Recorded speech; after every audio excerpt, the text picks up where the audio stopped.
చెడు రక్తాన్ని కాళ్ళ నుంచి పైకి గుండెలకి ఊపిరితిత్తులకి తీసుకెళ్ళాలి. ఈ సిరుల్లో వాల్వ్స్ అనేవి రక్తాన్ని పైకి వెళ్ళడానికి హెల్ప్ చేస్తాయి. ఈ వాల్వ్స్ అనేవి డ్యామేజ్ అవ్వడం వల్ల రక్తం పైకి వెళ్లకుండా రిటర్న్ వచ్చి కాళ్ళల్లో ఉండిపోతుంది.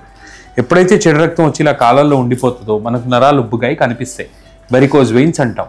దీన్ని వదిలేస్తే ఏమవుతుందంటే రక్తంలో నుంచి ఐరన్ వచ్చి కాలు చర్మం కింద చేరుకొని కాలు నిదానంగా రంగు మారి నలుపు వచ్చి గట్టి పడిపోయి పొడిబారిపోతుంది. చర్మం అనేది నలుపు వచ్చిందా, కింద చర్మం గట్టిపడిందా, పొడిగా అయిందా చర్మం అనేది స్టేజ్ 4 లైపోడర్మటోస్క్లిరోసిస్ అంటాం దాన్ని.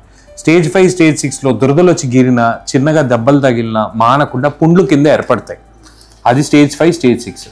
ఈ రెండు పోతే మామూలుగా నాకు ఇక్కడ గీసుకుంది ఏమవుద్ది, చర్మం మీదనే లేస్తుంది. మీకు అక్కడే కనుక ఏదైనా చిన్న దెబ్బ తగిలింది అనుకోండి, అక్కడ నిల్చుంటే ఆ ఫోర్స్ రక్తం ఈ గోడ మీదకి వచ్చి కొట్టుద్ది, సివియర్ బ్లడ్ లాస్ అవుతుంది, బ్లీడింగ్ అవుద్ది.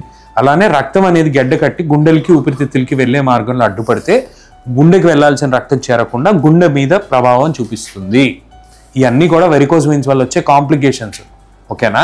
ట్రీట్మెంట్ ఇవి అవ్వకుండా చేయించుకోవాలి. ఇది వరకు ఆ నరాన్ని కట్ చేసి తీసేవాళ్ళు, ఇప్పుడు అలా కాకుండా ఒక సూది ద్వారా ఒక వైర్ పంపించి లోపలే ఆ నరాన్ని బ్లాక్ చేసేస్తాం. లేజర్ అంటాము. 20 నుంచి 30 నిమిషాలు టైం పడుతుంది. 2 నుంచి 3 గంటల్లో మీరు ఇంటికి వెళ్ళొచ్చు. ఎక్కడా కట్ చేయడం, కుట్లేయడం, మత్తివ్వడం అనేది ఉండదు.